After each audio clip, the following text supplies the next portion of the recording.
Wow, finally, andito na tayo sa Hungarian Parliament Building. Wow, kita nyo naman sa likod ko, ang laki-laki, ang ganda-ganda. Ayan, mamaya, papasukin natin yan.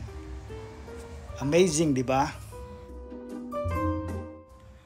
But before we proceed, subscribe lang kayo sa YouTube channel ko para updated kayo sa mga bagong videos ko. Okay. Hungarian Parliament Building. It is a popular tourist destination here in Budapest, and it is situated in Kossuth Square in the Pest side of the city on the eastern bank of the Danube River. It was opened in 1902, and since then it has been the largest building in Hungary since its completion.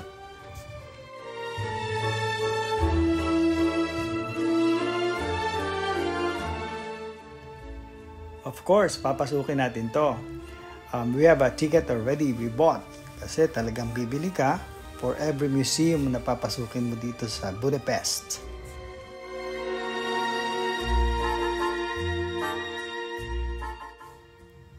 Wow, heto na, bumulaga sa amin. Golden Arc Ceiling. Amazing!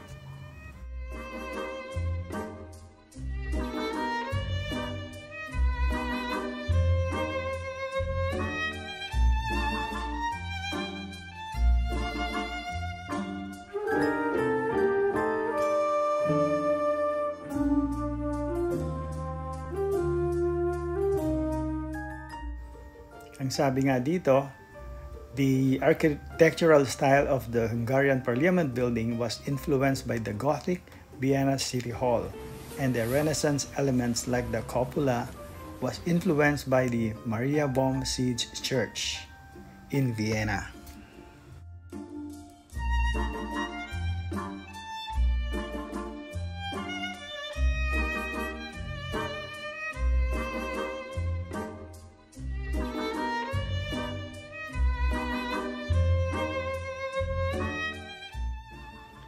Talagang super elegant. Of course, ang sabi nga kasi ito yung pinakamalaki at pinakamagandang parliament building in the world, sabi ng tourist guide namin.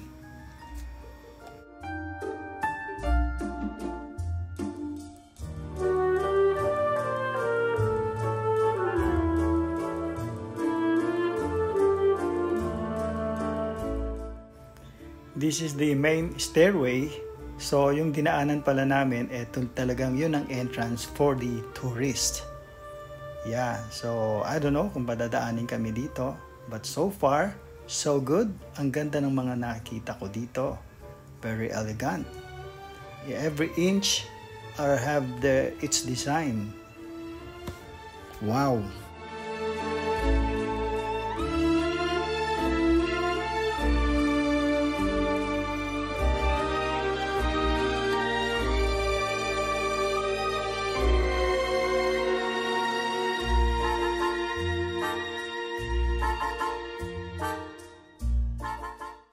Mostly are painted in gold.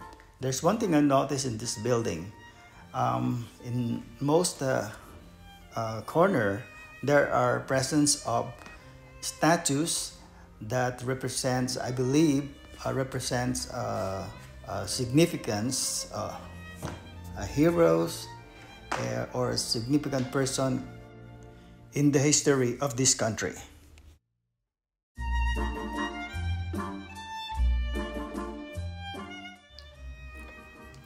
That one at the very corner, andun ang the first crown of the first king of Hungarian that is guarded 24/7.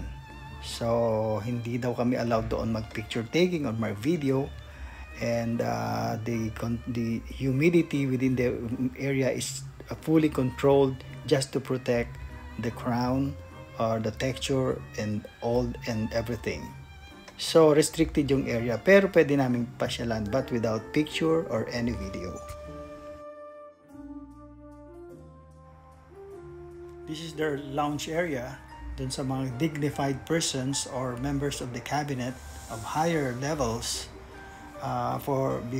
before and after their meeting.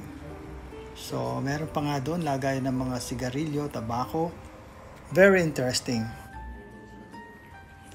This is such a very big building, but most of the areas are restricted kasi ito lang mga areas lang na to pwedeng ipakita sa amin dahil nga ito lang yung talagang for the tourist.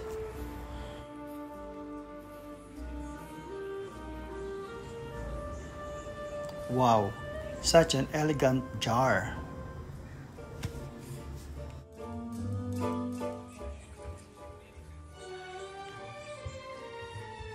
So this is the plenary auditorium na ginagamit nila for the cabinet meeting and committee meeting and all the stuff. So ayan, it's a circle ang mga chairs ng mga cabinet members, at ang design, second floor, third floor, and ceiling, even the chandelier, wow, so elegant, so expensive for sure, and mostly are painted in gold.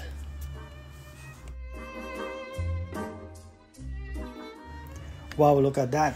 Each chair has its own heater and aircon outlet. Talagang very elegant ang lugar na to. Aba, hindi basta-basta. Well, it's an honor nakapunta ako dito in the most expensive, most beautiful parliament building in the world. Ayun, dito pala kami mag-exit sa main stairway. Aba, as I walk down this stairway, I feel like a very dignified person. Kami ang first family. Ha! Wow! What an amazing experience, huh? Coming here at Budapest.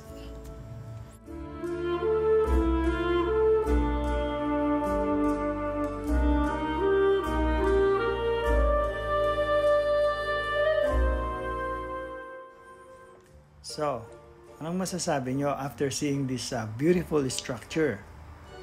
Hungarian Parliament Building. So, comment lang kayo. Alright? At hit nyo na rin ang subscribe button.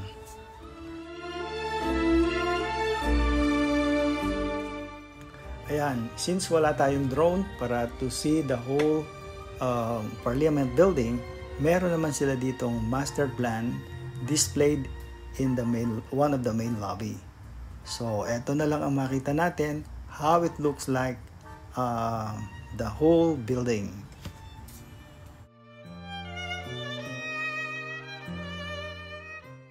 I'm sure you enjoyed as we showed you around, but make sure to subscribe on my YouTube channel, and we'll go to the other side of the Danube River for inside the Two Castle. So watch for the next video.